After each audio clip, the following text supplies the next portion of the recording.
Hi hello నమస్తే this is Suvarna welcome to Suman TV. Right now నేను Ashoka rehab centre వ్యవస్థాపకుల్లో ఒకరైనటువంటి డాక్టర్ సచిన్ కుమార్ గుల్వే గారి దగ్గర ఉన్నాం. 12 సంవత్సరాల నుంచి సక్సెస్ఫుల్ గా ముందుకెళ్తున్నారు వృత్తిపరంగా. ఆయనతో మాట్లాడదాం, మరిన్ని విశేషాలు తెలుసుకుందాం. హాయ్ సచిన్ గారు. హలో అండి. చాలా వీడియోస్ చేస్తూ ఉన్నాం, సో ఇన్ఫర్మేషన్ అయితే ఇస్తున్నాం. మెయిన్గా ఏంటంటే మన Ashoka child health development centre నుంచి.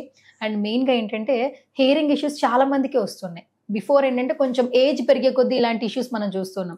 కరెంట్ నవ్ ఏంటంటే చిన్నపిల్లల నుంచి పెద్దవాళ్ళ వరకు ఇలాంటి ఇష్యూస్ మనం చూస్తూ ఉన్నాం. ప్రతిసారి వీడియోలో ఎందుకు వస్తుందో చెప్తున్నాం, కానీ మెయిన్ గా ఫస్ట్ ఆఫ్ ఆల్ మనం లక్షణాలు ఎలా గుర్తించాలో ఈ వీడియోలో తెలుసుకుందాం.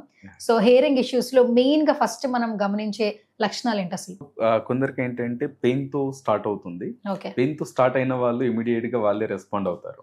పెయిన్ వస్తుందని చెప్తారు కాబట్టి అర్థమైపోయి ఇంకా డాక్టర్ దగ్గరికి వెళ్ళడం, విజిట్ వచ్చి చూపించుకోవడం అనేది చేస్తుంటారు.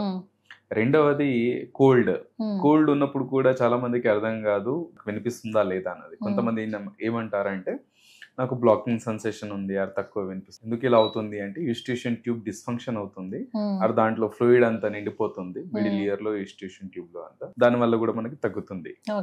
సో మెయిన్ గా ఎప్పుడు మనం గుర్తించాలి అంటే ఎదుటి వాళ్ళు అంటే మాట్లాడేటప్పుడు గట్టిగా మాట్లాడటం, అంటే చిన్న సైలెంట్ ఎన్విరాన్మెంట్ ఉన్నా కూడా దాంట్లో గట్టిగా మాట్లాడటం, టీవీ వాల్యూము హైగా పెట్టుకోవడము, మ్యూజిక్ హైలో పెట్టుకోవడము, కన్వర్జేషన్ చేస్తున్నప్పుడు మళ్ళీ అడగడము. అంటే నార్మల్ కాకుండా అబ్నార్మల్ ఇష్యూస్ అన్ని కూడా హియరింగ్ సంబంధించి వన్ ఆఫ్ ద సిమ్టమ్స్ గా మనం భావించవచ్చు.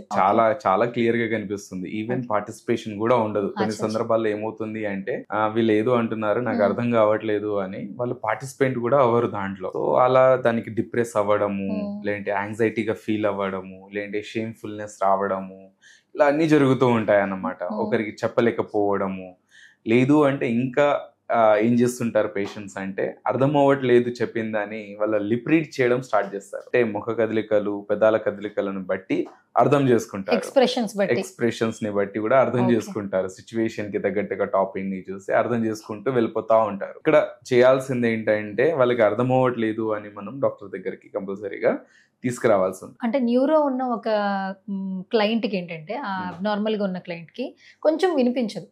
ఆ వినికిడి శక్తి తగ్గిపోయిన తర్వాత న్యూరో అంటే ఆల్మోస్ట్ బ్రెయిన్ లో బ్లడ్ క్లాట్ అవ్వడము, ఆ ఇష్యూస్ వల్ల ఉన్నారు. ఇంకా వాళ్ళు ఏంటంటే షైనెస్, ఇందాక మీరు చెప్పారు నాకు ఆల్రెడీ వినిపించట్లేదు కదా, మిగతాది కూడా నేను అంటే బాడీకి మైండ్ కి పని చెప్పట్లేదు, అలా ఒక డంప్ లాగా ఉంటున్నారు. దానివల్ల స్ట్రెస్ లెవెల్స్ ఎక్కువైపోయి చెవుల నుంచి చీము కారుతుందట. సో ఇది ఒక స్టడీ ఉందండి. ఇప్పుడు మనకి ఏంటంటే డ్రగ్ ఇండ్యూస్డ్ హియరింగ్ లాస్ అని అంటాం మనం. Exactly sir. Drug induced hearing loss లో ఏమవుతుంది అంటే ఇప్పుడు ఒక క్యాన్సర్ పేషెంట్ ఉన్నారు, లేదంటే ఒక న్యూరో పేషెంట్ ఉన్నారు, లేదంటే ఒక హార్ట్ పేషెంట్ ఉన్నారు, లేదంటే ఒక కిడ్నీ పేషెంట్ ఉన్నారు, ఆర్ఎల్స్ వీరికి అన్నింటికి కామన్ గా ఒక డయాబెటిక్ పేషెంట్ ఉన్నారు. సో వీళ్ళలో ఏంటంటే కంటిన్యూగా మెడికేషన్ పడతానే ఉంటుంది, ఎప్పుడు వేసుకుంటానే ఉంటారు. సో దానివల్ల ఏంటంటే ఇతర అవయవాల పైన ఎక్కువ భారం అనేది, ఆ భారం పడడం వల్ల కూడా కొన్ని సందర్భాల్లో మనకి హియరింగ్ లాస్ అనేది ఉంటుంది. అండ్ దట్ ఈస్ ఫ్లక్చువేషన్ కూడా ఉండొచ్చు. అంటే ఒకవేళ హయ్యర్ యాంటీబయాటిక్ టాక్సిన్ మెడికేషన్ ఏదైనా తీసుకున్నారు అంటే దాని ప్రభావం అనేది చాలా వరకు మనకి మన హీరింగ్ ఫంక్షన్ పైన కూడా పడుతుంది. సో అలాంటి సందర్భాల్లో మనము డాక్టర్కి వెంటనే సంప్రదించి లేదంటే వాళ్ళ సజెషన్స్ తీసుకోవడం కానివ్వండి చేస్తే మాత్రం చాలా వరకు మనకి లాభదాయకంగా ఉంటుంది. అది కొంతమంది పేషెంట్స్ ఏమంటారు అంటే నాకు ముందు నుంచి మాట్లాడితే నాకు బాగా వినిపిస్తుంది, వెనక్కి నుంచి మాట్లాడితేనే నాకు అర్థం అవడం లేదు అని అంటారు. అలా పేషెంట్స్ ఎందుకు అంటారు అంటే వాళ్ళు ముందర ఉన్నారు అంటే వాళ్ళు లిప్ రీడ్ చేస్తారు, అంటే ముఖ కదలికలను వాళ్ళు చూసి హావభావాలని చూసి అర్థం చేసుకుంటా ఉంటారు కాబట్టి వాళ్ళకి బాగా వినిపిస్తుంది అని అంటారు. అదే వెనక్కి నుండి మాట్లాడితే మాత్రం కాబట్టి అది కూడా కంప్లైంటే కదా, అది చాలా మంది hearing main issue actually. So ఇంకొకటి ఏంటంటే హియరింగ్ లాస్ ఉన్న వాళ్ళు మన ఇక్కడ అశోక చైల్డ్ డెవలప్మెంట్ సెంటర్ లో ఎలాంటి ట్రీట్మెంట్స్ ఉంటాయి, ఎలాంటి థెరపీస్ ఉంటాయి డాక్టర్? ఓకే, చిన్నపిల్లల్లో అయితే మనకి కాక్లియర్ ఇంప్లాంట్, చిన్నపిల్లల్లో అయితే అంటే పుట్టుకతో వచ్చింది కానివ్వండి, పుట్టుకతో అంటే ఏదైతే కంజనైటల్ హియరింగ్ లాస్ అని అంటాం మనం దాన్ని. ఒకవేళ ఆల్ హౌస్ ఉంది అంటే మనం అర్లీగా ఐడెంటిఫై చేసి వాళ్ళకి టెస్ట్లు చేసి దాంట్లో వల్ల మనకి హియరింగ్ లాస్ ఉంది అంటే వాళ్ళకి మనం హీరింగ్ ఎయిడ్ పెట్టి హీరింగ్ ఎయిడ్ ఇన్స్టాల్ చేసి హీరింగ్ ఎయిడ్ ఫిట్టింగ్ చేసి దాని తర్వాత వాళ్ళకి ఆడిటరీ వర్బల్ థెరపీ ఇవ్వడం అనేది జరుగుతుంది. సో ఈ ఆడిటరీ వర్బల్ థెరపీ ఇస్తూనే ఆ ఏజ్కి తగ్గట్టుగా వాళ్ళకి కాక్లియర్ ఇంప్లాంట్కి కూడా మనము కౌన్సిలింగ్ అనేది చేయడం జరుగుతుంది. ఒకవేళ మంచి రిజల్ట్స్ వస్తున్నాయి అంటే మాత్రం కాక్లియర్ ఇంప్లాంట్కి మనము ఆ పేషెంట్కి సజెస్ట్ చేయడం జరుగుతుంది. మనకి గవర్నమెంట్ స్కీమ్స్ కొన్ని ఉన్నాయి, అంటే state government plus central government schemes ఉన్నాయి. ఒకవేళ అది రాకపోతే మాత్రం మనము ఒకవేళ వాళ్ళు ఏదైనా ఎన్జిఓనో లేదంటే ఏదైనా ఆర్గనైజేషన్ నుండో వాళ్ళకి సపోర్ట్ చేయడం, లేదు అంటే పేరెంట్స్ ఒకవేళ పెట్టుకోగలుగుతారు అంటే మాత్రం కాక్లియర్ ఇంప్లాంట్ సర్జరీకి వెళ్ళడం అనేది జరుగుతుంది. ఇంప్లాంట్ అనేది లోపల బిగిస్తారు, చెవు లోపల మనకి బిగిస్తారు కాబట్టి ఇట్స్ కాస్ట్లీ సర్జరీ అనమాట. మనకి అరౌండ్ మనకి 7 to 12 lakhs మధ్యలో మనకి అవుతుంది ఒక్కొక్క ఇంప్లాంట్కి మనకి. So we do that one అనమాట. అదర్వైజ్ మనము ఈ కాక్లియర్ ఇంప్లాంట్ కాకుండా మనం హీరింగ్ ఎయిడ్స్ అనేది మనం సజెస్ట్ చేస్తాము. అయితే సచిన్ గారు, ఒక హీరింగ్ ఎయిడ్ ఫిక్స్ చేసిన తర్వాత ఎలా ఉంటుందని చెప్తున్నారు, అంటే వాళ్ళ లైఫ్ స్టైల్ బట్టి చేస్తామంటున్నారు. అది వన్స్ ఆటోమేటిక్గా మన బాడీలో ఫిక్స్ చేసిన తర్వాత వీళ్ళు నెక్స్ట్ చేయాల్సిన కొన్ని వర్క్స్ ఉంటాయి. బేసికలీ ఇప్పుడు ఏంటంటే డ్రైవ్ చేస్తున్న ఇయర్ పోడ్స్ పెట్టుకుని వెళ్తున్నాం, కంటిన్యూగా ఫోన్ పట్టుకోకుండా ఇయర్ పోడ్స్తో ఫోన్లు మాట్లాడుతున్నాం, హై మ్యూజిక్ ఎంజాయ్ చేస్తున్నాం, బయట కూడా ఎక్కువగా సౌండ్ సిస్టమ్స్లో కొంతమంది లైఫ్ స్టైల్ ఉంది. సో వాళ్ళు కొంతవరకు వాళ్ళ లైఫ్ స్టైల్ని చేంజ్ చేసుకోవాలంటారా, సేమ్ అలాగే కూడా కొంతవరకు చేసుకోవచ్చు అంటారా, ఏం చెప్తారు? యా అండి, డెఫినెట్గా మనము ఎంత నాయిస్ని తగ్గిస్తే మనకి ఎంత బెనిఫిషియల్గా ఉంటుంది. ఇది మన ఓన్ ఏదైతే మన ఓన్ ఆర్గాన్ ఏదైతే ఉందో అది, దాంతోపాటు ఇతరులకు కూడా దానివల్ల ఇబ్బంది ఉంటుంది. కాబట్టి మనము మినిమల్ వాల్యూమ్తో, మినిమం ఆర్ నార్మల్ వాల్యూమ్తో కనుక మనం వెళ్తే కనుక అది చాలా బాగుంటుంది. ఎందుకంటే యంగ్ జనరేషన్ ఏం చేస్తుంది అంటే చాలా వరకు ఇయర్ పాడ్స్తో పాటలు వినడం కానివ్వండి, కాన్ఫరెన్సెస్, ఇప్పుడు ఎవరైతే అడల్ట్ ఉన్నారో ఎవరైతే జాబ్స్ చేస్తున్నారో వాళ్ళు వెబినార్స్ అని లేదంటే వర్చువల్ మీటింగ్స్ అని అప్పుడు కూడా వీళ్ళు చాలా వరకు హెడ్ ఫోన్స్ యూస్ చేయడం అనేవి చేస్తున్నారు. సో దీనివల్ల ఏమవుతుంది అంటే, ఒకటి చెవు కండరాలు దెబ్బతింటాయి, రెండవది టింపానిక్ మెంబ్రేన్ అంటే కర్ణభేరి అనేది దెబ్బతింటుంది. దాంతోపాటు మనకి దెబ్బతినేది మన నరాలు. ఈ నరాలు ఒకసారి వీక్ అయ్యాయి అంటే మాత్రం మనం చాలా వరకు మెడిసిన్తో ట్రీట్ చేయడానికి ఉండదు మనకి. సో అప్పుడు మనం అల్టిమేట్గా వెళ్ళాల్సింది హీరింగ్ ఎయిడ్ అనమాట. సో మీ లైఫ్ స్టైల్ని కాస్త మీరు మెరుగుపరిస్తే కనుక హీరింగ్ ఎయిడ్ని మనం అవాయిడ్ చేయాలి అంటే మాత్రం మీరు తక్కువ వాల్యూమ్తో వినండి, అండ్ ఎక్కువ బేస్ ఉన్న లౌడ్ మ్యూజిక్ని మీరు ఎక్కువ అవాయిడ్ చేయండి. దాన్ని కూడా ఇలా చేస్తే మాత్రం you will here for longer time. And ఇంకొకటి నేను చూస్తున్న ఇష్యూస్ ఏంటంటే డాక్టర్, హెడ్ బాత్ చేస్తాం కదా, హెడ్ బాత్ చేసేటప్పుడు కొంచెం ఎంతో కొంత వాటర్ చెవుల్లోకి వెళ్ళిపోతుంటుంది. చిన్నప్పుడు ఒకప్పుడు పెద్దవాళ్ళు ఏం చెప్పాలంటే కొంచెం దూద్ పెట్టుకోండి అని చెప్తుండే. ఎందుకు? దురద రావడం మొదలైన తర్వాత వీళ్ళకి దూద్ పెట్టుకుంటే కొంచెం తగ్గుతుంది, కాటన్ పెట్టుకుంటే అని చెప్తుంటారు.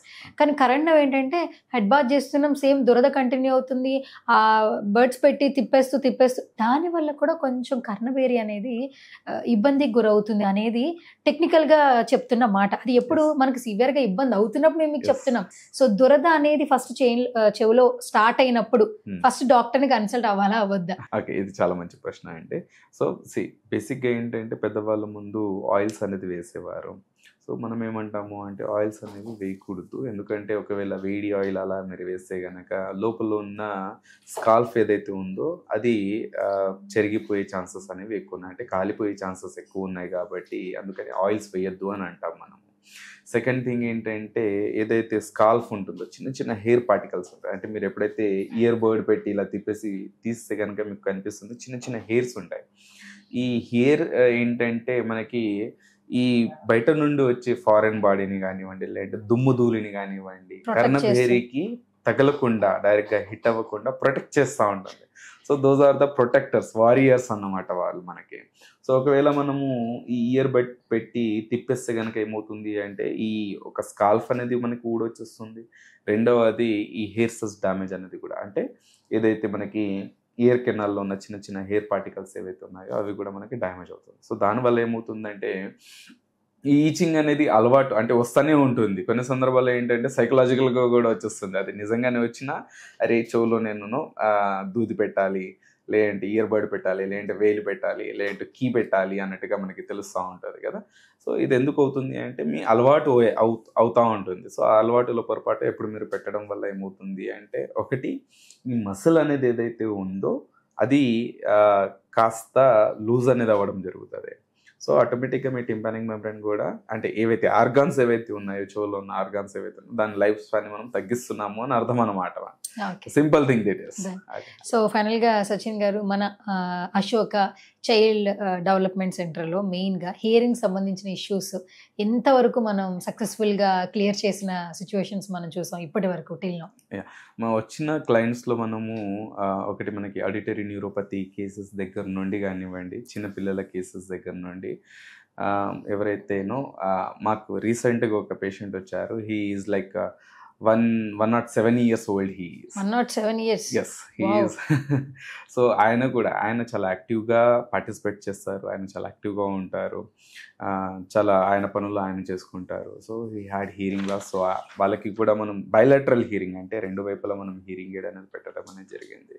సో మనకు వచ్చిన పేషెంట్స్లో వాళ్ళకి తగ్గట్టుగా మనము ట్రీట్ చేయడం జరుగుతుంది కాబట్టి ఐ కెన్ సే దట్ 110% మన సక్సెస్ఫుల్ రేషియో అనేది మనకి ఉంది. అండ్ వాళ్ళ ఏదైతే కమ్యూనికేషన్ ఉందో దాన్ని బట్టి కూడా మనము అంటే వాళ్ళ లైఫ్ స్టైల్ ఏదైతే ఉందో మెయిన్గా చేయాల్సింది ఇది మనము. సో వాళ్ళ లైఫ్ స్టైల్కి తగ్గట్టుగా మనం హీరింగ్ ఎయిడ్ అనేది మనము ప్రిస్క్రైబ్ చేస్తున్నాం కాబట్టి they are very much happy with the hearing aid. Okay, thank you so much Sachin గారు. థ్యాంక్ యూ అండి.